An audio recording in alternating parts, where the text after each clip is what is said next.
so woni no gorko kanko woni lomtotonoɗo Ali Balde moƴƴuɓe ɓurɓe ɓe hanne Sylvain Souleyji Mbaalo Banna en gari Aliou Mbaalo e Saydou Mbaalo jarga mbo wona jarkal en noddiɗo Mamadel Balde jiɗo Jali Sana ladde e Sare Boram en noddi en Hamad Diawo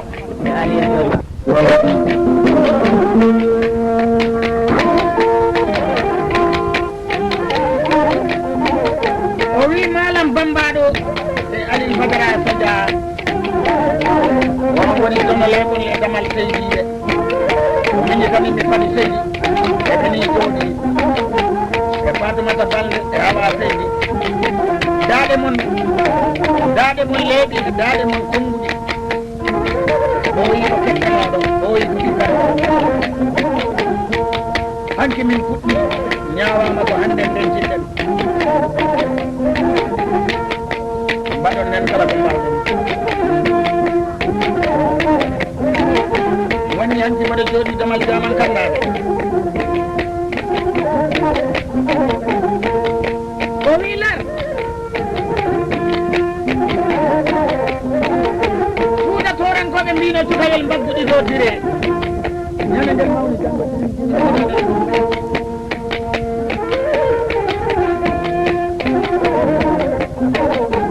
mbiɗa jooɗodi ɗo e baɗiraɓe lam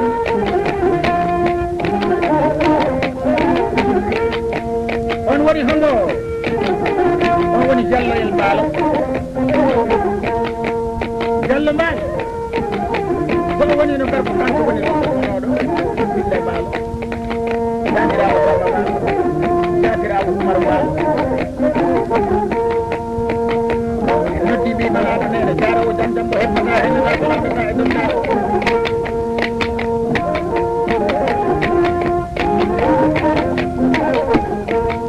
on ɓe mbiyata Fatoumata Yel o woni Fatoumata Yel Mbaalo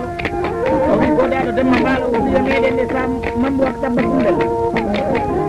Badara Sadia todduɓe ɓe mbiyagona ko leɓol ngol haali e balada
Souleymane Tokora Sehellam Souleymane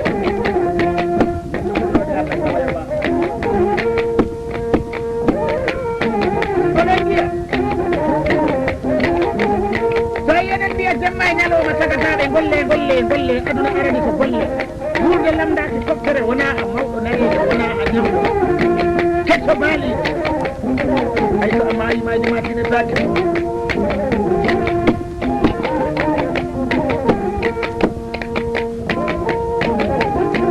oɗo wattu so leɗɗe ɗe jarata ɗo kitip mbiya wandu sirtima e keroe ngesa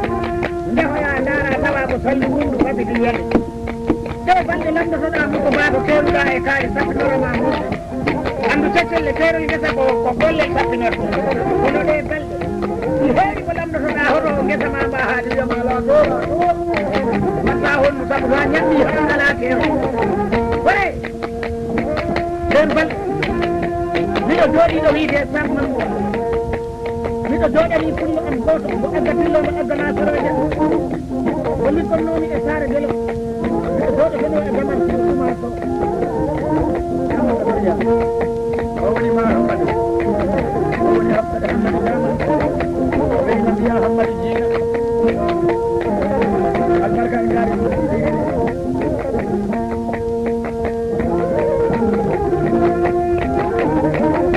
sakkanen ɓeddaɗo maɓɓe ɓe kaɓa hen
lebo lamdi mama galata to jata madayel jabona bal hen hunde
yidere ko haali e bane adano jaaña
sodu dan barabel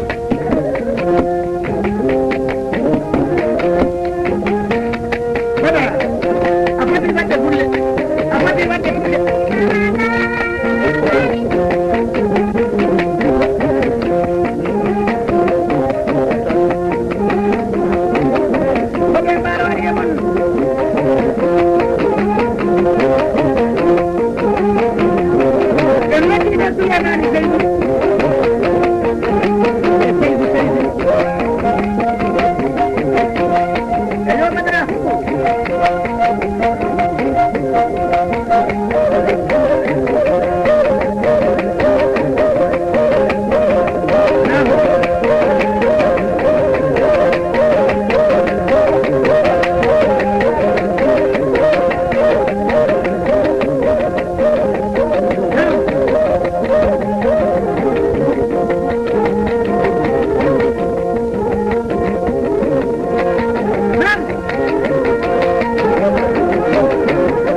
para salir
Thank you.